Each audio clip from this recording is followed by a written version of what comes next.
Hey, I'm Einstein. I'm here with my good friend Taj, and he's going to talk about Jesus with us today. But he's agreed to tell a little bit about his story, so that'll definitely be a treat. But let's start off simple and just say, what do you do here in Nashville? Well, as you can see, I'm on a school bus.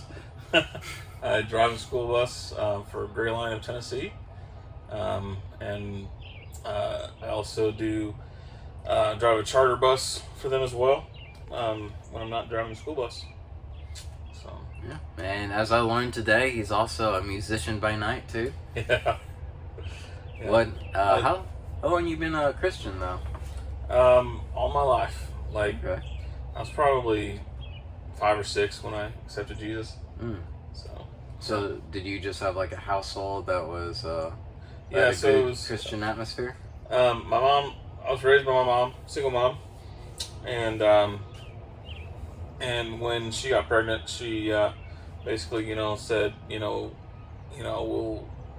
if he's, if he's healthy, I'll, want to dedicate him to you, and so yeah, she put me in Christian school, kindergarten through 8th grade. I I went to public school for my freshman through junior year, and then the church I was going to started a school my junior year, but I was already enrolled in public school, so I went my senior year, and graduated from there, and I was the salutatorian of my class. Oh, you were? Yeah. Oh, cool. Yeah, we only had 2 people in our class. Did you really? Yeah. Oh, that's fine. Still, that's pretty good. You beat the other guy. So, no, he was valedictorian. I Oh, was yeah, that's right. Oh, no. Still, salutatorian sounds pretty good by itself. Right. So, so yeah. Okay, nice.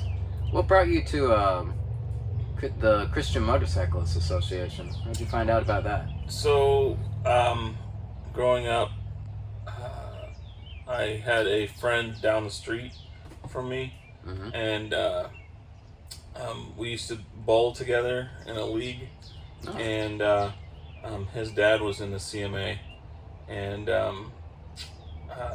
once I got old enough and I got a motorcycle, I kind of was trying to feel it out, and I went to a couple of their meetings. I decided not to join because I was moving. I ended up moving to an hour and a half away, and they didn't have a chapter where I was. So that was okay, but and it was a lot older group. Mm-hmm. They were very, a lot older. Yeah. And so, but when I moved to Nashville, I I bought a new bike, my first Harley, and so I was like, I need to, find some if there's a CMA group here, and so I just went on the website, and I found Still Witness in Mount Juliet. I went to one of their meetings, and it kind of still had the same feeling, a little too, older for me. Yeah. But Tank and Brian were at that meeting. Oh, yeah. And so I went and talked to them, came to an LOJ meeting, and really never looked back. Okay. So we kind of stole you away from Still Witness. There's nothing quite like Lines of Judah. Mm-hmm. That's cool. So how would you say being part of CMA or Lines of Judah has affected your walk with Jesus? Well, I mean, when you're wearing that patch, it's like, so an old pastor of mine said, it's like, it's like walking around with a dove on your shoulder. You're always mindful of that, that dove. Yeah. And you don't want to do anything that would hurt that dove. Yeah. It's kind of the same way with the patch. It's like you're wearing that patch and you just want to it kind of brings you into check. Yeah, it almost keeps you accountable yes, a little bit. Oh, okay, yes, that's cool. yeah. I like that analogy. Right. So. Oh, nice. What before CMA, were there like any pivotal times in your life that just really brought you closer to God or affected your walk? Because it sounds like you've been I was also kind of a Christian all my life as well, but my walk was kind of stagnant until like I got involved in like groups that were really on fire for God. So I can name a couple of times where I just drew closer or got out of that rut. Did you have like any pivotal times where So you can think of? it was 2004, and I was living in Aurora, Illinois, and I was working for a nonprofit organization, ministry, and the president of that ministry was a musician, and they decided that they wanted to move to Nashville to promote, to build not only to build a band and to promote the ministry. So they're like, I think it was like February, March of 2004. They're like, we're moving to Nashville. You can come. And I was like, no, I'm good. I don't want to move to Nashville.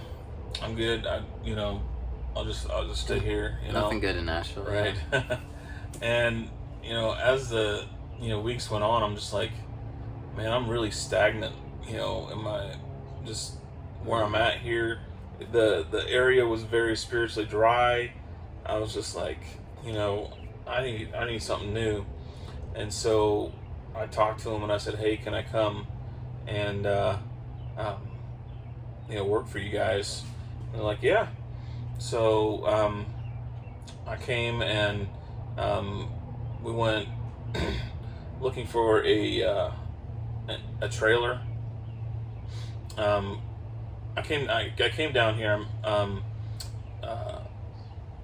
and to get the guy's truck, and he was gonna buy a trailer, and I was gonna go back to Illinois and pack up all his stuff and bring it down here. And we went to one trailer lot, and there was a sign on the window that said, call this number if nobody's here. And so we called the number, and it was actually not the person that owned the trailers, but it was the person that owned the lot. And they got to talking, and he mentioned that he had owned that he owned several rental properties. And so I was looking for a rental place, a house, and so we asked him if we could go take a look at it. So yeah, he's like, yeah, one of them just came available. It needs some work, but it should be ready soon. And so we went and checked it out, and I was like, man, this is a really nice place. And so I said, hey, can I move in next week, and I'll actually help clean it up, for a reduced rent for that month. He's like, yeah, okay. And so I moved in, and he had a family friend that was living with him at the time, and she was a little younger than me, and she had agreed to help come over and paint. And so we were painting and whatnot, and chit chatting and talking, and obviously the conversation of God came up, and at the time she was really running from the Lord. And but she said, I think you would really love my sister's church. And so They had a Friday night Bible study, or not Bible study, but more like just uh, like a small group type deal. But it was at the church, and so I went there, and I was just like, man, this is home, Mm. and uh, it just felt right, Mm. and God really, um,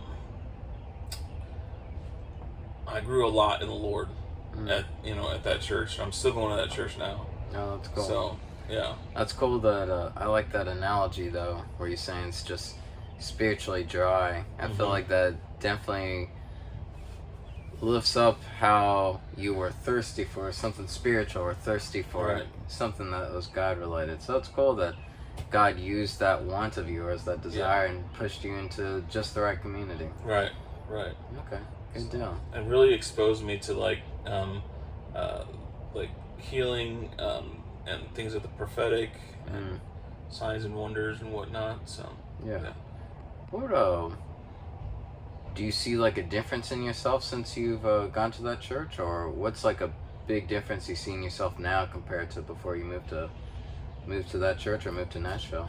Yeah, just like being able to hear the Lord, Um, I think that's one of the main things that I got out of it was, and also, you know, the church is called Grace Center, and Mm. so it, the whole message of grace was, really, really hit home.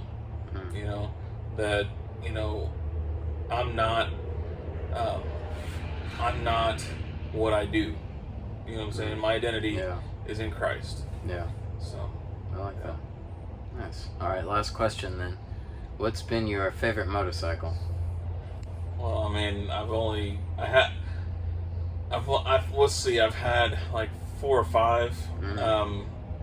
but obviously my Road Glide Special. Yeah, I figured it'd probably be that Yeah, one. yeah. Yeah, that So one's a pretty nice one. I will say the I had a Yamaha VMAX that came really close. Oh, you did? Yeah. Okay. I do like the yeah, I had a Yamaha Starbolt that I really liked. Mhm. That one was probably my favorite bike. Yeah, yeah. Oh, cool.